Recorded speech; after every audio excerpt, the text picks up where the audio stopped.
What a day this is. All that sits on my heart are the closing words of the Passion according to John. This is what he writes. After this, Joseph of Arimathea asked Pilate if he could take away the body of Jesus. Nicodemus came too. Following Jewish burial customs, they took Jesus' body and wrapped it with the spices and linen cloths. There was a garden where Jesus was crucified, and in it there was a new tomb. Because it was the Jewish preparation day, and the tomb was nearby, that's where they laid Jesus' body.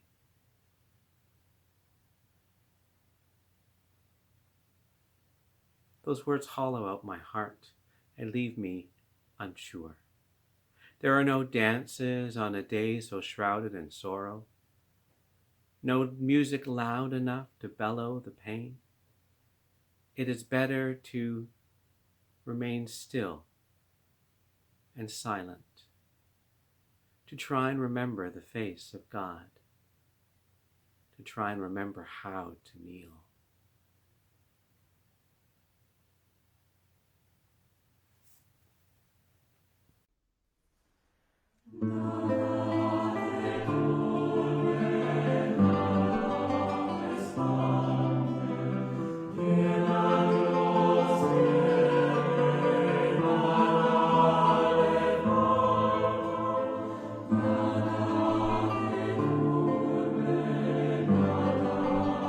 Christ.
And yet, though the death and burial of Jesus bring sadness to each heart, I pray and trust, reaching out to the God who suffers with us, holding to the promise of new life, waiting to be uplifted and so to rise from despair.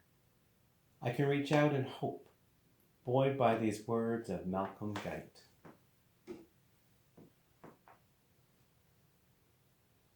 Here at the center, everything is still. Before the stir and movement of our grief, which bears its pain with rhythm, ritual, beautiful, useless gestures of relief. So they anoint the skin that cannot feel, soothing his ruined flesh with tender care, kissing the wounds they know they cannot heal, with incense scenting only empty air. He blesses every love that weeps and grieves, and makes our grief the pangs of a new birth. The love that's poured in silence at old graves, renewing flowers, tending the bare earth, is never lost. In him all love is found, and sown with him, a seed in rich ground.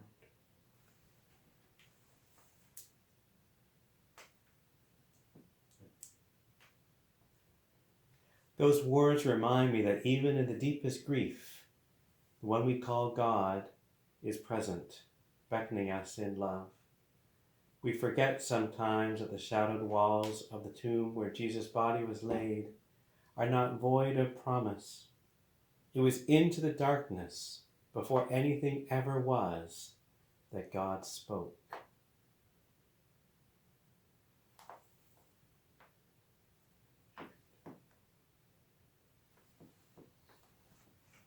When God created the heavens and the earth was without shape or form.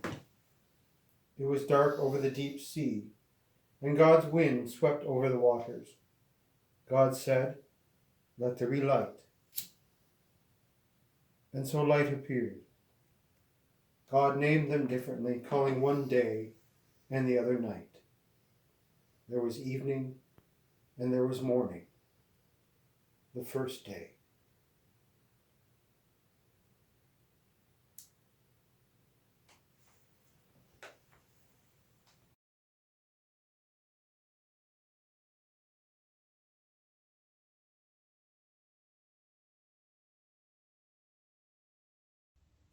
Bless the Lord, my soul, and bless his holy name.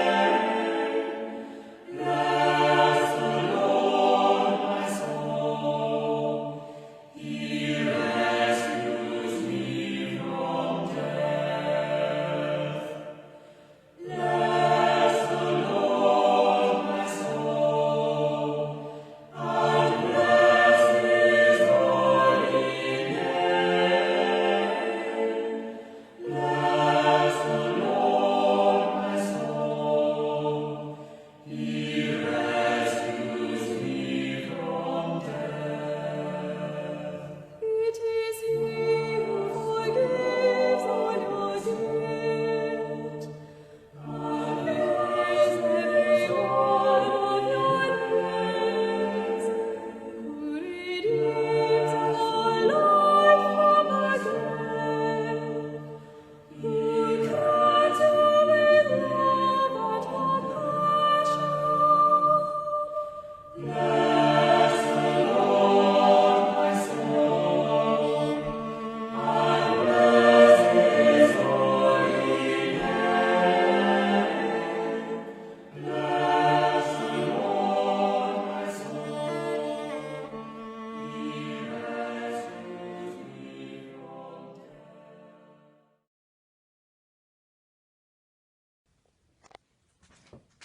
Selected verses of Genesis 8 and 9. God did not forget about Noah and the animals with him in the ark. So God made a wind blow. The water started going down, and the mountain tops could be seen. 40 days later, Noah opened a window in the ark to send out a raven, but it kept flying around until the water had dried up. Noah wanted to find out if the water had gone down, so he sent out a dove. There was still deep water everywhere, and the dove could not find a place to land, so it flew back. 7 days later, Noah sent the dove out again. It returned in the evening, holding in its beak a green leaf from an olive tree. Noah knew that the water was finally going down. He waited 7 more days before sending the dove out again, and this time it did not return. When the earth was completely dry, God said to Noah, "You, your wife, and your family may now leave the boat. Let out the birds, animals, and reptiles, so they can live all over the earth." Then God said to Noah and his family, "I make a solemn promise to you and to everyone who will live after you, including all of the birds and the animals. I am placing a rainbow in the sky as my sign to you and every living creature on earth, that never again will I let floodwaters destroy all life. The rainbow will be a sign of my solemn promise to you." Bless the Lord, my soul, and bless his holy name. Bless the Lord, my soul, he rescues me from death. Bless the Lord, my soul, and bless his holy name. Bless the Lord, my soul, he rescues me from death. It is he who forgives all your guilt, and bears every one of your days, who redeems our life from the grave, who crowns you with love and compassion. Bless the Lord, my soul, and bless his holy name. Bless the Lord, my soul, he rescues me from death.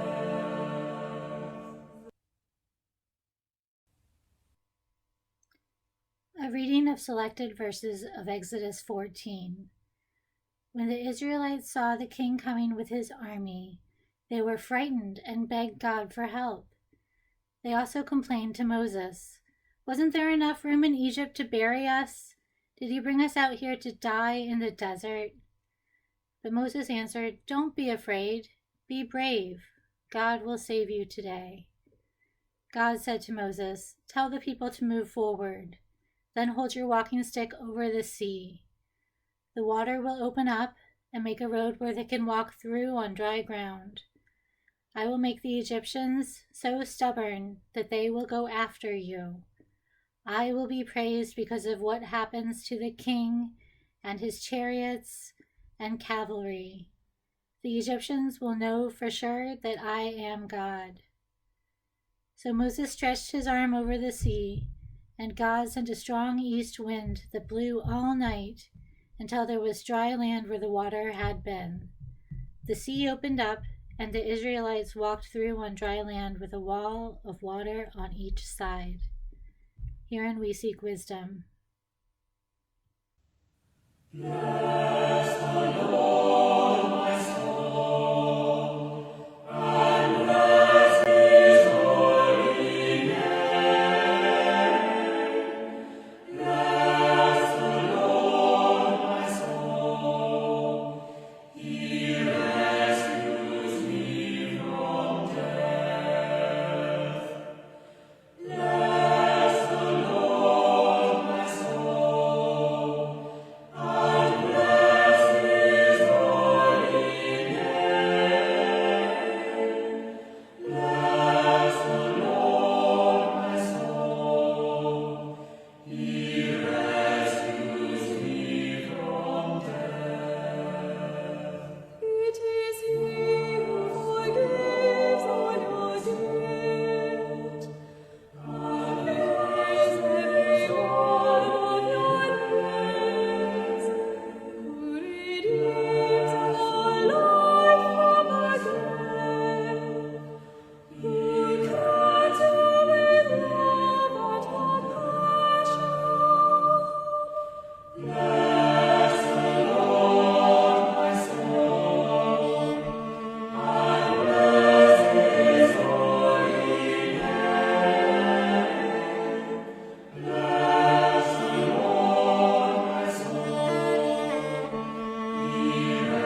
Adapted verses of Ezekiel 36.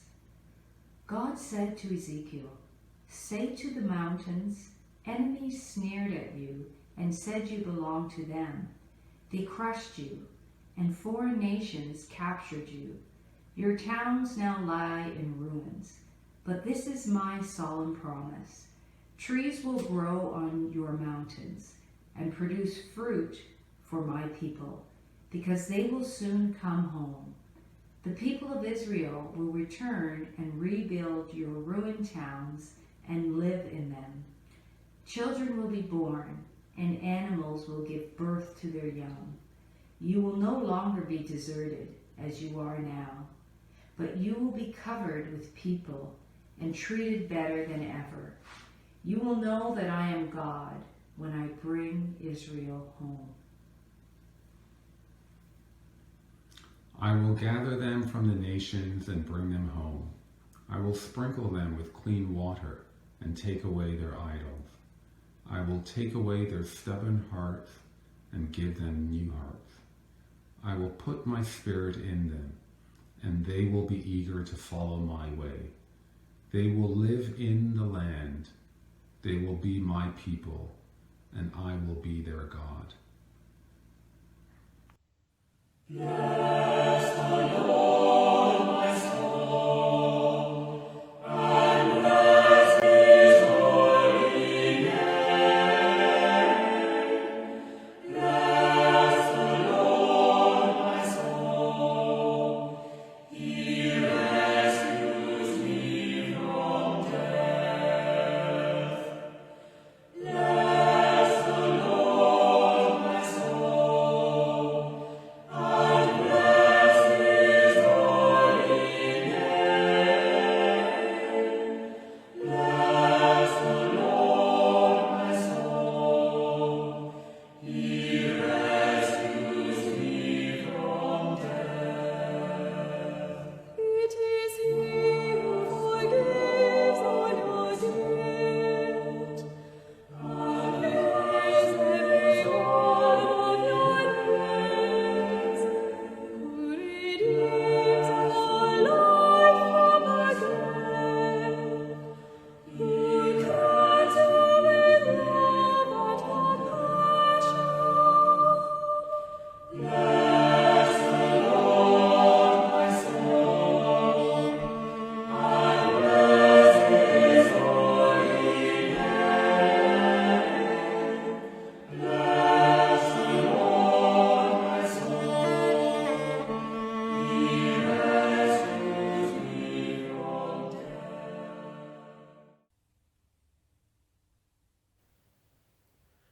On this night, I invite you to consider these questions. Which reading from this service speaks most deeply to you in this time? Why?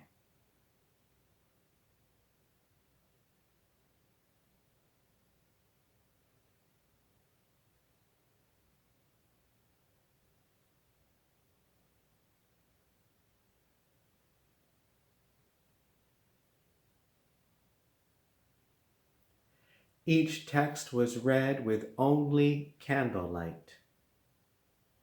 What is the meaning of that for you?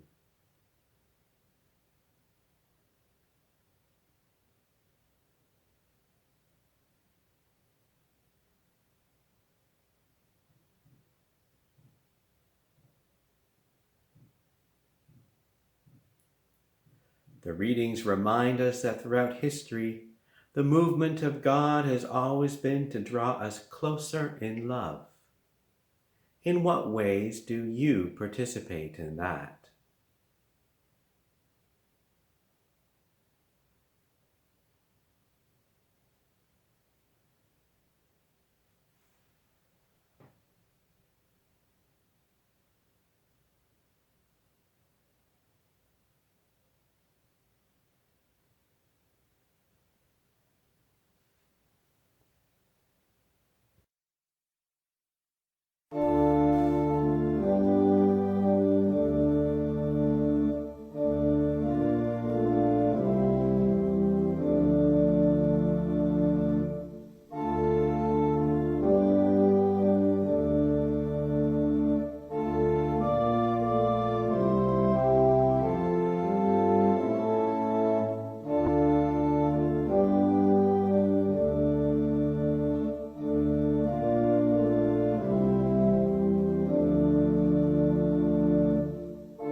We wait in the night, even if we sit in the full sun of midday.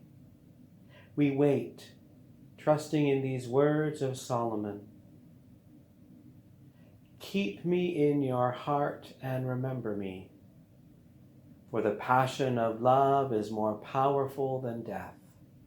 The gift of love is stronger than the grave. We wait, knowing that the coming dawn brings Easter promise. The rays of the rising sun carry a blessing of new life to our hearts. Amen.